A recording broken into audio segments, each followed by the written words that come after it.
It makes no difference what you call this dish, you are going to call it delicious.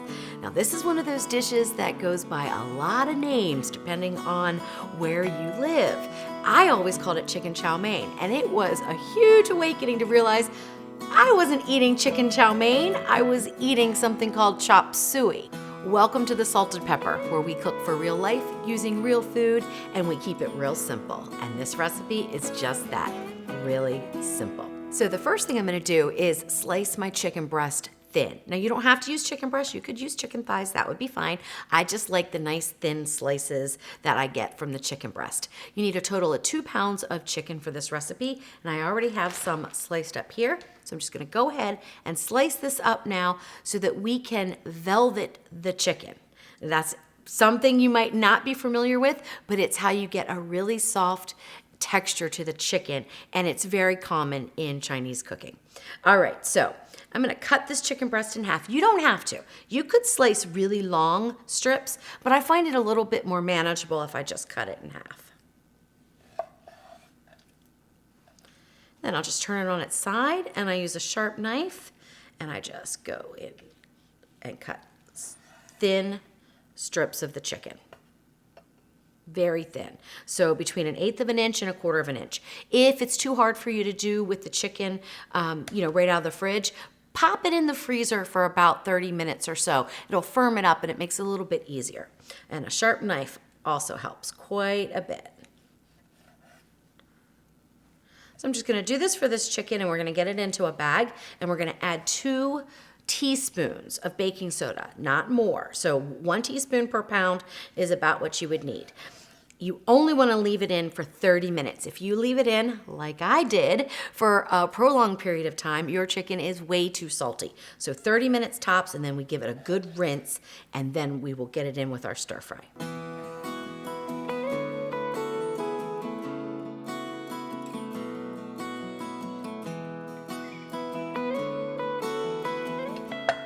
All right, let me grab my plastic bag, and it's a pretty large bag. You could use either a 1/2 gallon or a gallon size. I find the bag makes it pretty easy.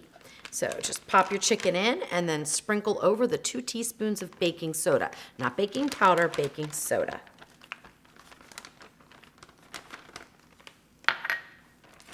And then give it a shake.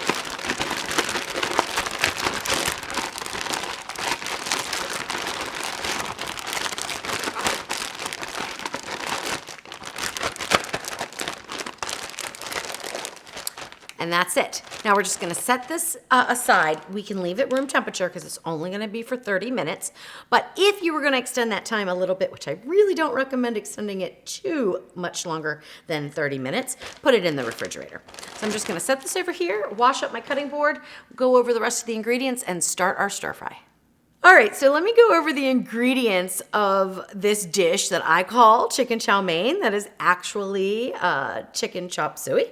But growing up, my mom always made it. It was absolutely delicious, one of our favorites, and she always called it chicken chow mein. So that's how I grew up. You may be familiar with it being called chicken chow mein too, or you may know that it's actually chicken chop suey. All right, so first thing I have here is 2 inches of ginger, fresh ginger that I've sliced thin, and 2 garlic cloves that I've peeled and sliced thin. We're gonna fry those up in 2 tablespoons of sesame oil. And then after they're fried for a few minutes, then we'll get our vegetables in. So let me go through those. We have 2 to 3 carrots, it's up to you. This is one of those dishes you can put in or omit whatever you want, and whatever you have in the refrigerator, you can use it up in this. You could use broccoli, snow peas, anything you want to do. What I use is 5 stalks of celery, including the ends with the leafy greens. I like to use those. And I cut them fairly large because we don't want them to overcook and become super soft. Same with the carrots. They are at about 1/2 to 3/4 of an inch slice, and I did it on the diagonal just to give a little character to the dish, but you don't have to. You can just make them into a coin shape. That's fine. And then I've got onions that I sliced into very large chunks, and we will put those in as well. Then I have 8 cups of Napa cabbage. Now, you could use bok choy, that works just as well in this recipe, but I had some Napa and that's what I'm gonna use. And I definitely use the stalks too, because what we're doing is gonna have various textures. So the leafy green part of it will be softer while the stalks retain their crunch, and that's what you want. So it's gonna be absolutely delicious. All right, so for the sauce, what we're gonna need is 1 tablespoon of soy sauce, 1 tablespoon of something called oyster sauce, which I found, luckily, I've never cooked with oyster sauce before, so I was really excited to find it at the Walmart. It's very common, and so I picked up a bottle. Now, to taste it, it does not taste very good. It's salty, but it has this depth of flavor. It's kind of like when I use fish sauce in Thai cooking, so the oyster sauce is really great to use in Chinese cooking. And then, I'm kind of embarrassed about this, but I have 2 tablespoons of mirin, okay? But I couldn't find it at the liquor store.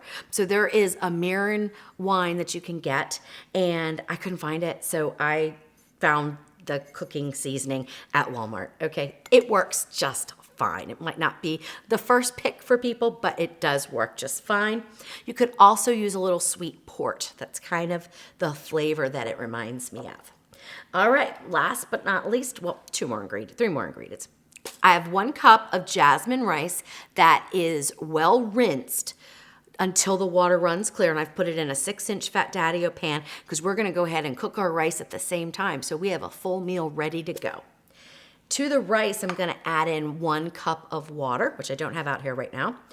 And then to thicken our sauce at the end, I have a 1/4 cup of chicken stock and 2 tablespoons of cornstarch. And that's just gonna get really nice thick sauce for our chicken chop suey, because it is not chow mein. Chow mein is something that has soft noodles or fried noodles in the dish, so it's a noodle dish, which I have learned so much from everybody on Facebook because I asked tons of questions and I got tons of feedback, and I feel pretty confident that what I'm making is a chicken chop suey. However, we could just call it chicken stir fry. It's fine. Whatever you call it, you're gonna call it delicious. I know that for a fact. All right, so let's go ahead and get sear saute on high started. We're gonna pour in our sesame oil. So while the sesame oil heats up, and so we can get our ginger frying up, I forgot about the water chestnuts. I added 1 can of water chestnuts after the fact. So I'm not gonna cook with these, I'm gonna add them in after. And then I also have 1 can, it's a 14-ounce can, of bean sprouts. Now, I cannot find fresh bean sprouts where I live, so I had to go with the can. So it's about a cup, maybe a cup and a quarter. If you wanted to use fresh, which I would prefer, you would definitely add them in at the end, which we're gonna do with this, and you would probably need somewhere around 2 to 3 cups of them. But you can use your judgment because like with any stir fry, you can add in as much or as little as you want. There's no rules on that. All right, so as soon as this gets heated up a little bit, I'm gonna throw these in and then we will start stir frying our vegetables. All right, so the oil's heated up enough. I'm gonna go ahead and add in the ginger and the garlic. Now you do want to be careful. You do not want to burn any of this, especially the garlic. So put it down into the oil. Don't let it sit where the bare center is. And we're just going to go about 2 to 3 minutes.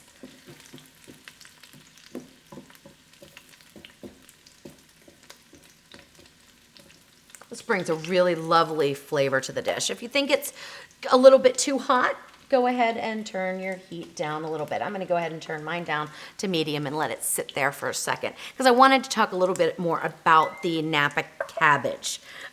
So some of you may be familiar and some of you may not be. Napa cabbage comes in various sizes, as I found out, as most produce does. I asked my husband to pick up another head because I had used mine testing the recipe, and this is half of what he brought me, okay? So originally I called for a half of a head of Napa cabbage, but that would have been twice as much as you need. That's why I went to the 8 cups. So this was half of it. It was ginormous. Never seen Napa cabbage so big in my life. Oh, that smells so good. All right, I'm seeing some browning on the garlic, so I wanna get some other things in there now so we do not burn. I'm gonna put the celery and carrots and onions right in this pot.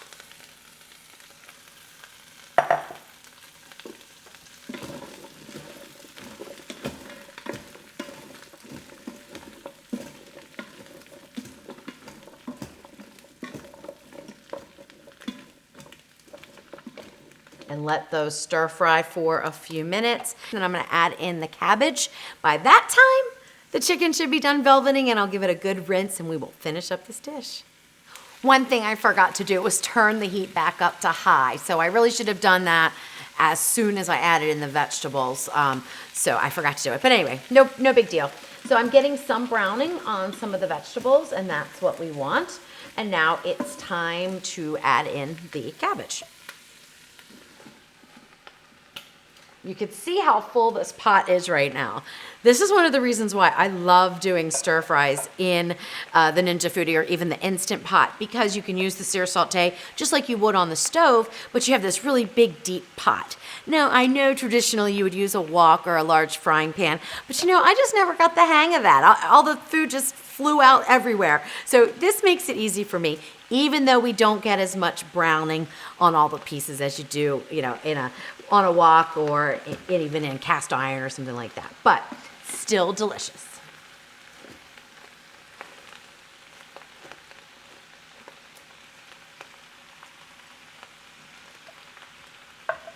I'm not gonna build the sauce right now because we're gonna remove half of these vegetables. So we're gonna remove them, put them back in the bowl. Then we're gonna add in our chicken, do a little quick stir fry, put the rice in, get the pressure lid on, and we'll finish up our meal. The reason why I want to take half the vegetables out is so that we don't overcook them. So half will go in, they add this really great flavor for the sauce, and the other half will be just a little bit on the crunchy side. All right, we are just about there with the vegetables. What I like to do is reduce them by half. So when the pot was pretty full, so when it goes down to half full, then we're gonna pull out half of them and move on with the recipe. In the meantime, I have that chicken and I've already rinsed it really well under cold water. You definitely wanna do that because the baking soda will be so incredibly salty. It will not taste good unless you rinse it off. So it's done its job on the chicken and we are safe to get rid of it. The next thing you want to do though is dry it off a little bit. You can do that however you want, but for me, I'm just going to go ahead and dump it out here.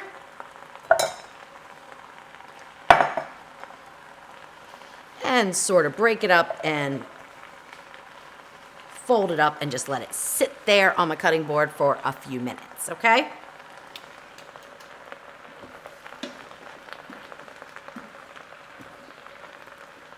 This is looking really, really good. All right, so we're gonna go ahead and take half out. Try to get a good mixture of the ingredients. So you wanna have different, you know, the carrots and the onions and the celery, and the more carrots you get out, the better. They're the things that get the softest. I might actually pick them all out. Oops. All right, that looks really, really good. All right, you might see I turned my heat down. That is just because our camera was getting really steamy from all this steam. Keep it on high, okay? But just so you guys could see in the pot, we turned it down. Now I'm gonna go ahead and plop this chicken in.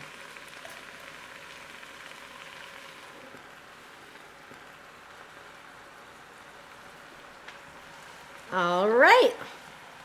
Now we are just gonna go ahead and stir fry this chicken a little bit. You don't have to fully cook it. It will cook during the pressure time. But what I have found, because I've been making a bunch of recipes like this, is if you just leave it in and you don't move it around and kind of get it a little cooked, they all clump together and it's a big mess at the end trying to get them separated. So just get your pieces separated, put them down towards the bottom of the pot and let them cook a little bit. We don't need any browning or anything on the chicken. But we just want to, if we get them like seared a little bit, we can prevent all that clumping. All right, so while that's going on, I'm just going to clean up here again, and then we're going to get our sauce built. All right, the chicken's looking good. It's not cooked, doesn't have to be, remember. Now I'm gonna add in the 2 tablespoons of the Marin wine, the 1 tablespoon of soy sauce. You could use light or dark, it's up to you, no issues there. And the 1 tablespoon of oyster sauce.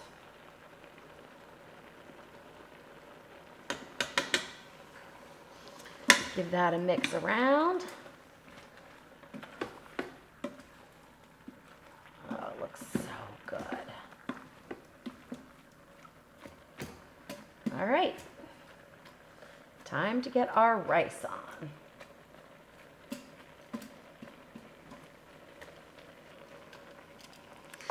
Now that cabbage is going to cook down and create more liquid, so we don't have to add any other liquid to this pot, but you don't want it to saute much longer because we're having a lot of the steam evaporate. So let's go ahead and put our rack in. You want the rack in the high position, nestle it in. Make sure your rack touches the bottom, and now we are going to add the 1 cup of water to our rice. Just twirl it around there. We leave it uncovered for this recipe. And get your pressure lid on. Make sure when you put the pan, do it towards the front so it doesn't impede the pin in the back or any of the pressure cooking valves. And put your lid on.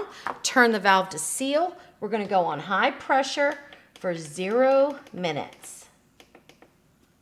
And hit start. Now it's not going to take super long for the pot to come to pressure, but probably still about 8 minutes or so. And then we will go under pressure for 0. So that means it'll just come to pressure and turn off and switch to the keep warm. And we will do a natural release of about 10 minutes.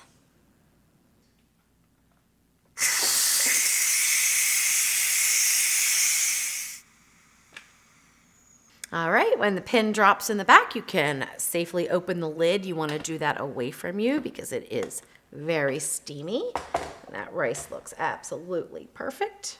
I'm going to go ahead and take this out. And what I like to do is just fluff it up a little bit. Oh, it looks perfect. And then cover it just until you're ready to serve it.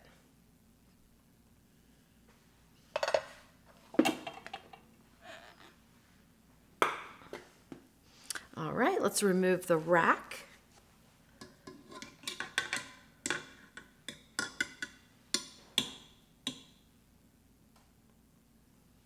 That little stubborn piece of chicken there. Okay. Set that over there. All right, so let's go ahead and add in our vegetables.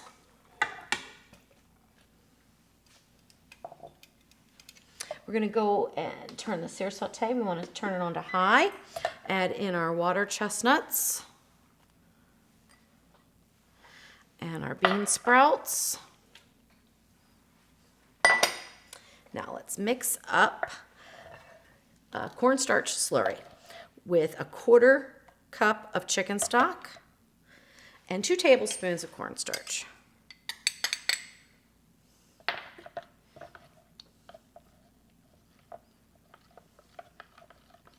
Make sure all the clumps are out before you pour it in, or your sauce will clump up a little bit.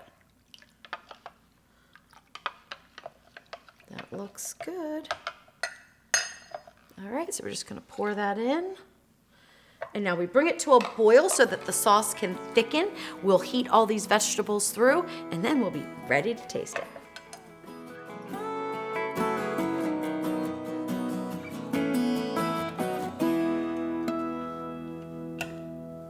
Now, if you weren't going to make rice with this dish, because let's say you needed to make enough rice to feed, 6 or 8 people and 1 cup isn't going to cut it, then you could skip the pressure cooking step altogether, because the only reason I do that is to get the rice done at the same time. We're a family of 2, so 1 cup of rice will last us 2 meals, and then I'll make some more to finish up the leftovers, because there's probably a good 6 to 8 servings in here. So if you didn't want to do the rice and you just wanted to keep it on the stir fry, just use the sear saute the whole time, till you get your chicken cooked and your vegetables cooked the way that you like it. If I was to approach it that way, I would probably put the chicken in first and sear that and get that started to cook, and then add in the vegetables and finish it up that way.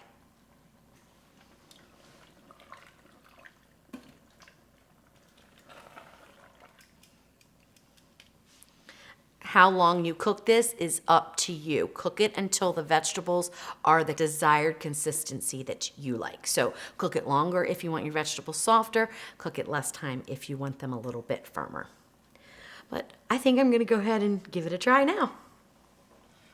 So let's go ahead and get some rice.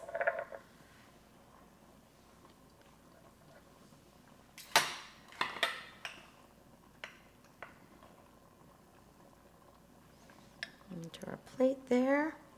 All right, here we go. Looks so good. Turn the Ninja Foodie off. Scoop out some. Make sure I get a carrot here.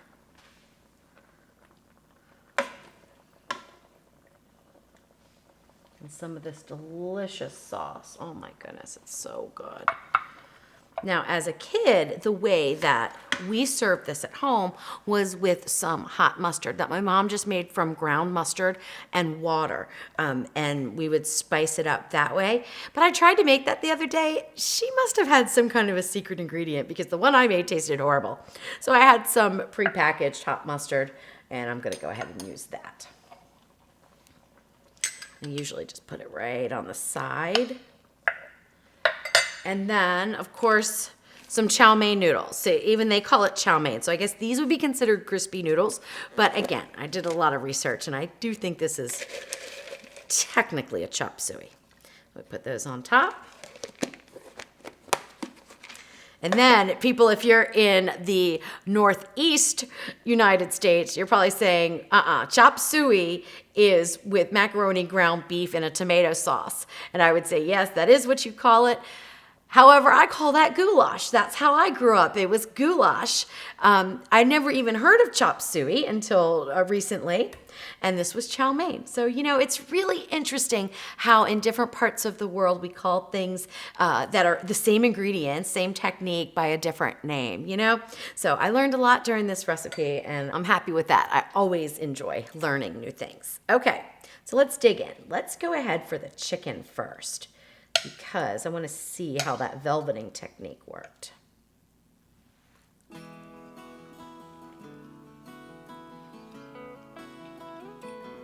Perfect. It is so tender. Oh, it's delicious.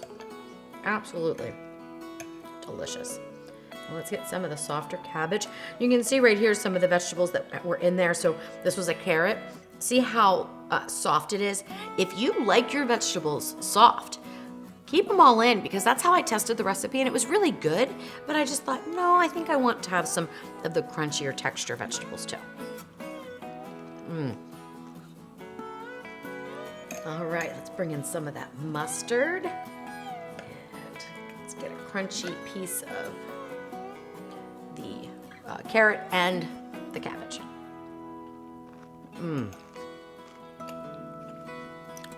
Hot. This is so delicious.